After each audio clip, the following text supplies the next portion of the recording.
Well, hello everybody, this is DearMamaSal and it's Monday morning, and it's just a little bit of the wet stuff coming down. Very, very, very slight mist, almost. And it's a wonderful 13 degrees here in southern British Columbia.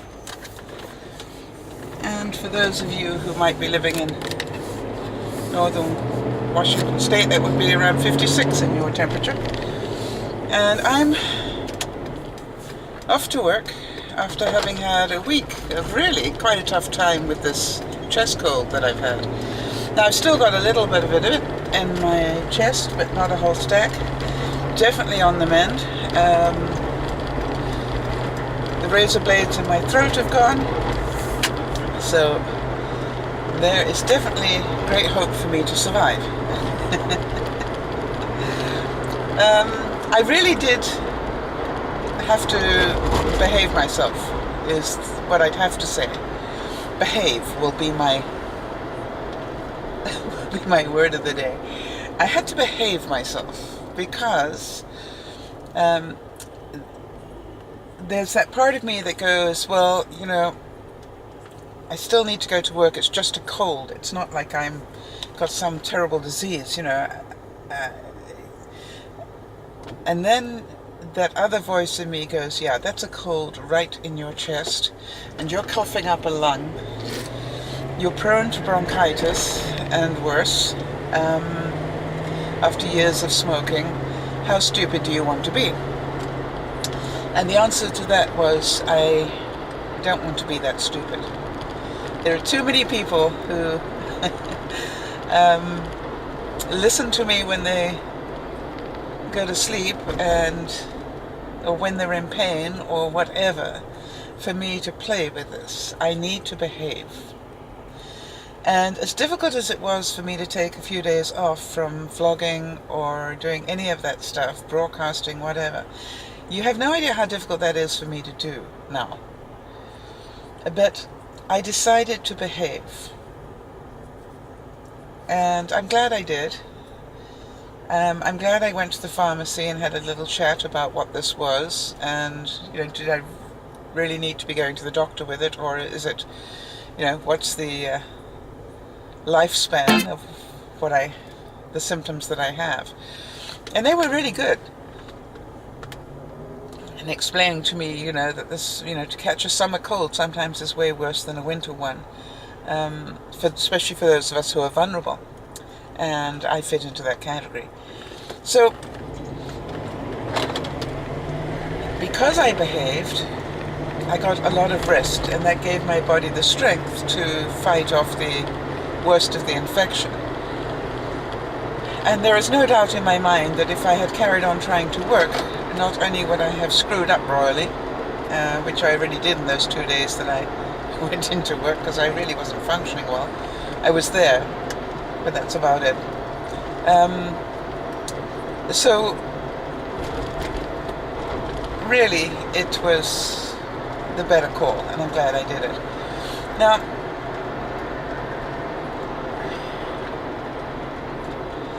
I also had decided this weekend, actually I was going to go last weekend, except I got sick with this thing, but yesterday, being Sunday, I had said to Yvonne I would really like to visit her church. I've been there once before, but I really had a sense that I needed to go visit it again. And you know, as you know, I'm a great believer in acting upon these things. And for those of you who remember my journey back from my last visit to my sister, one of the things that I had been shown on my trip back was a couple of churches when I was lost, unquote. And so I knew that that was in the cards for me to go and visit a church. Now I have, I might have discussed this before, and if I have, forgive me, but I want to make sure for new viewers that they hear my problem with this. I come from a very strong religious background, in as much as I spent my life in boarding school that was run by nuns, It wasn't Catholic, it was High Anglican. Wonderful school. I'm very grateful for all that they taught me, but they also taught me some pretty powerful stuff that I misunderstood. And I've discussed this a number of times because it still affects me to this day. So when I go to church, I get a real sense of guilt. And it's pretty tough on me, quite honestly. So what I decided to do in my reality in life was actually to do what I believed I was meant to have been taught, as opposed to what I was taught, and do the best I could for my fellow human being, and hence Dear Mama Sal and a lot of other things that I've done in my life. So what I've tried to do is take the gifts that I've been given and use them to, if you like, honor God in the best way I know how, and with His guidance. Okay, so having said that, let me tell you what happened to me when I went to church on Sunday.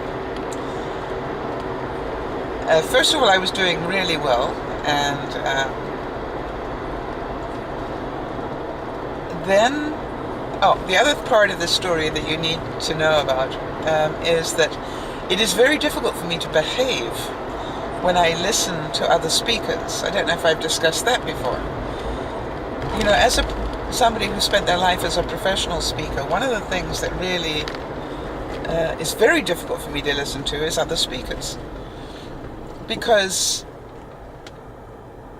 let me try and put this into perspective. Let's say that you're a great gardener and you visit somebody's garden that isn't done properly in your view. It doesn't matter how much you try to ignore that. The fact that you're a great gardener will have you judge it at some level. And so you look at it and you go, you know, the same if you're a great cook and you visit somebody who's maybe cooking isn't their top skill. They try hard, but it's definitely not what they were born to do. And so you learn to behave, right? You behave. You don't say, "Oh my God, you call that a garden?" No. And didn't you know those were weeds? No, you don't do that. You behave. You bite your tongue and you smile sweetly and say, "Oh, I love all the colors." Or you say something nice, because if you can't say something nice, don't say anything at all. Right? That's what I was taught anyway. And not that I'm always good at that, because you know I'm not perfect. But anyway, so off I go to church, and the first thing that happens is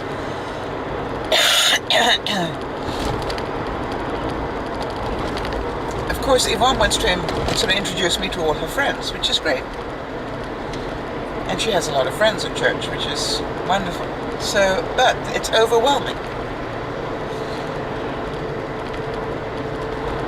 And people are not saying hello to me because they're interested in me. They're saying hello to me because I'm new. My judgment. But I behave, right? I smile sweetly and I try not to shake their hands, and I explain it because I've been sick, and funny enough, it's somehow or other it's easier to give them a hug and keep your face away than it is to actually spread the germs. So never mind, so I do all of that, and that's fine. And then I get in and I realize something that is extremely upsetting to me, and that is that my hearing has deteriorated significantly. Either that or the acoustics in that particular place was not good. And it might have been a mixture of the two. So that is upsetting to me, to say the least.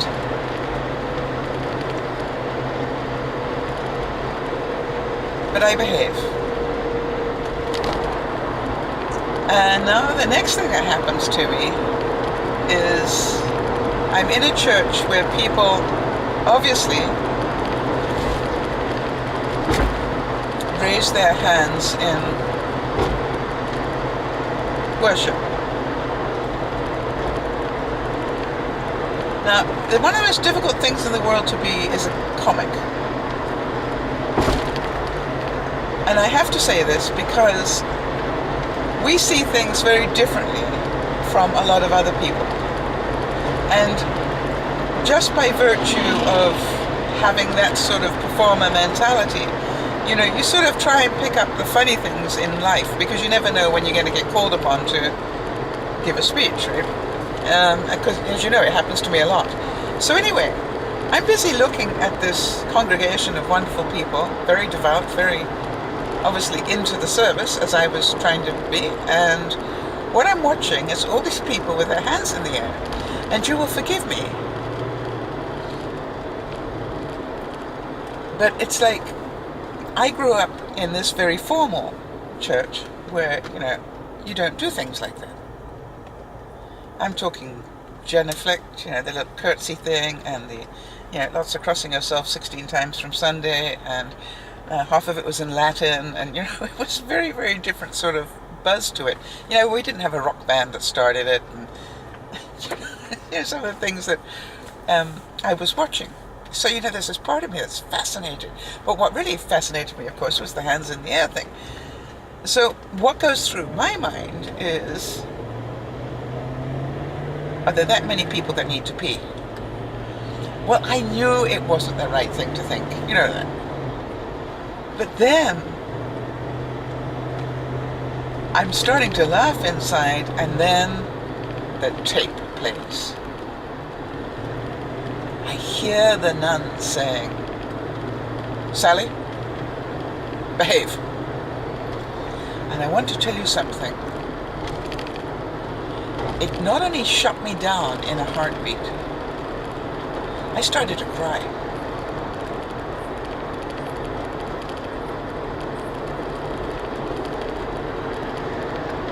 And this old tape of guilt started to play. And it was really overwhelming.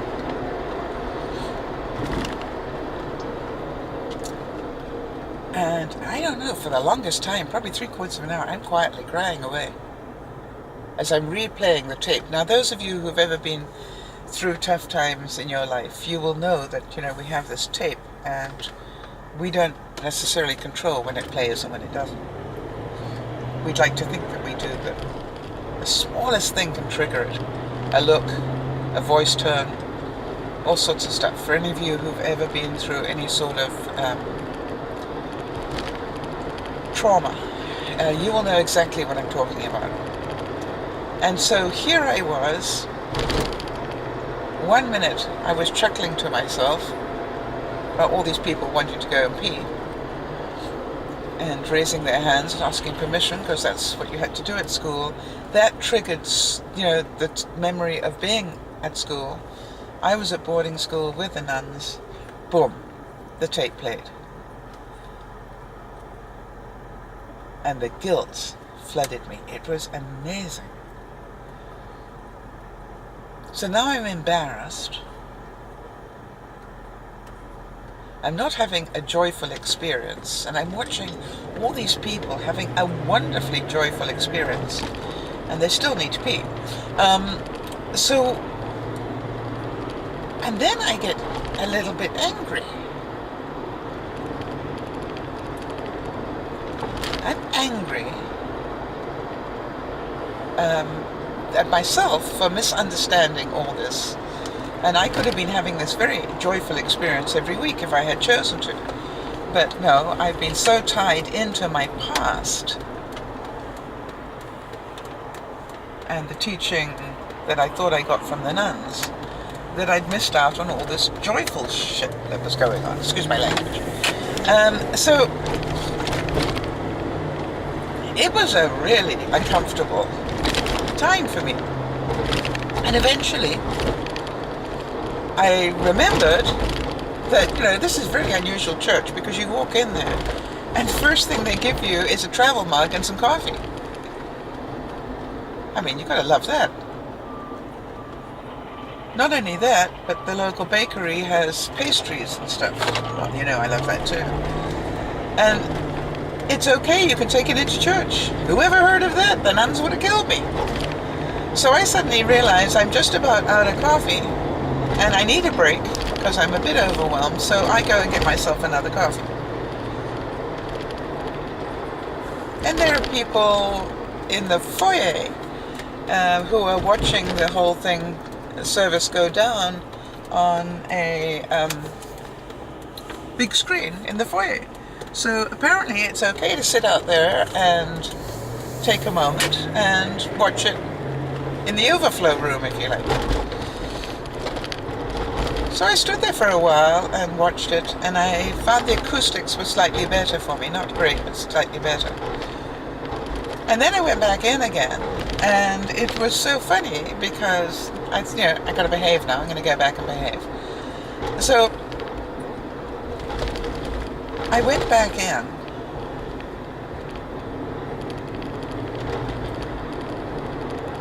and now there's a new speaker that arrives, and the microphone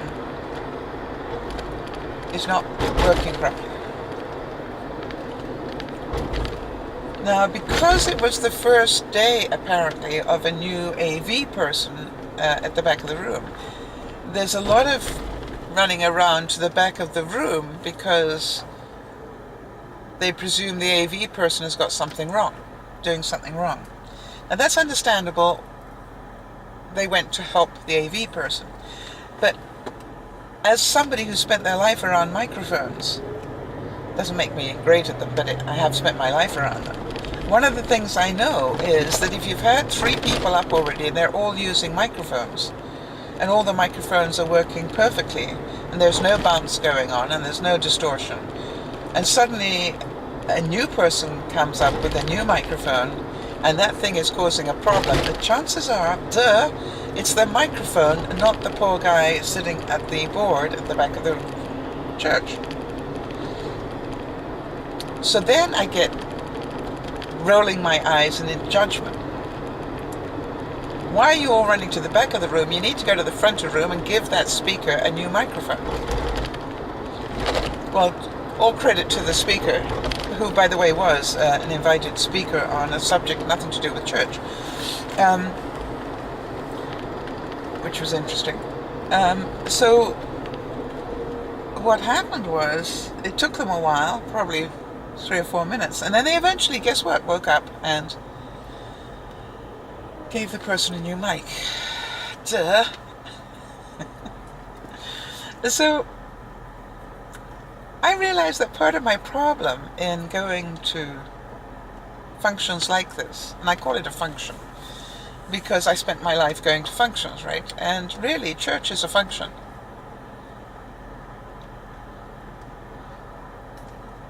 And this was a particularly well-attended church, which was great. And so I then, when everything had finished, went out into the famous foyer again, and found I got overwhelmed by the noise level. It was really weird. It's like I'm beginning not to be able to filter out certain noises, which worries me a little bit. On the one side I'm going deaf, yet on the other side I'm getting too much noise going on. So that's very difficult to explain to anybody. I hope somebody understands it. So what I did was I walked out of the foyer and just stood outside the foyer.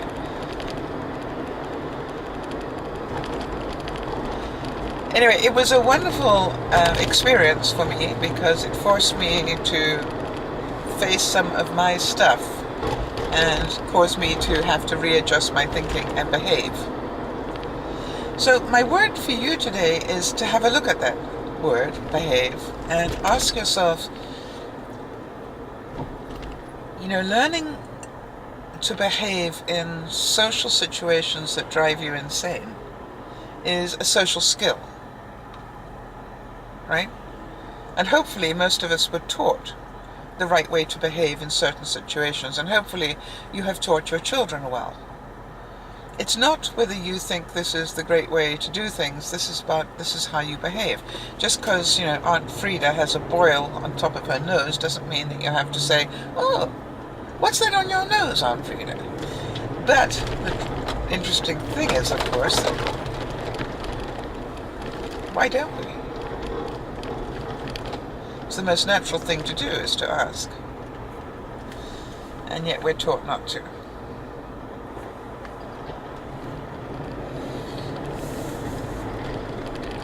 I am riding behind a truck that is belching out more oil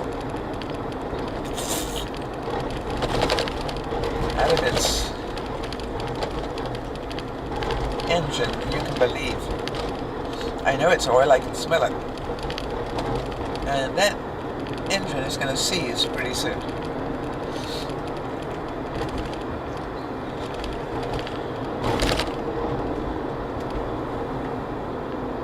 And I'm very sorry for them.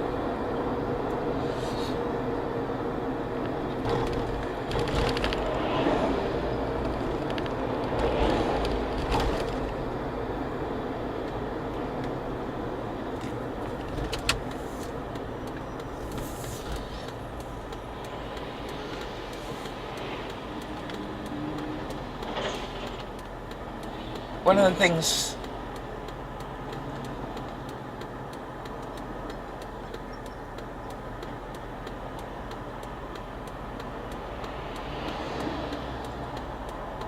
that you're probably wondering is, why didn't I chase him down and tell him? I'm working on the principle that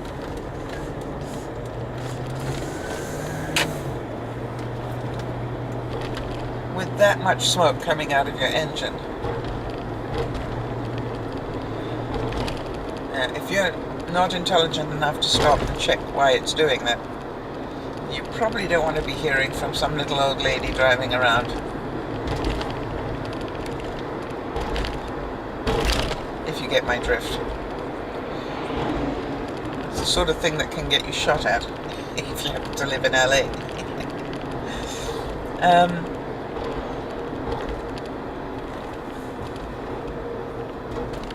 There's no way you cannot see that going on.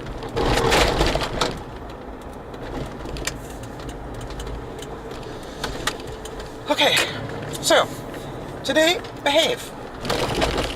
Go have a look at the situations where, all right, first of all, I would challenge you all to this week at some point, all right, push yourself to get into a social situation that you don't normally go to. For example, I went to church.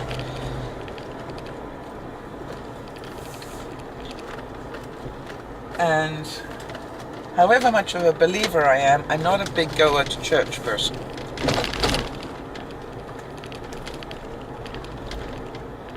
So I push myself to go into a social situation that's difficult. And I would challenge you all to do that in the course of the next week.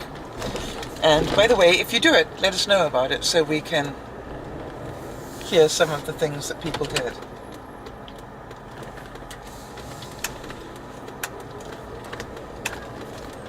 Because it's much more fun when we do it as a team than if you try and do it individually. So let's hear some of the stories. And then see where it presses your buttons and see where you have to behave. And let's get some feedback on that. Okay, have an awesome day. I hope I'm going to. Bye-bye for now.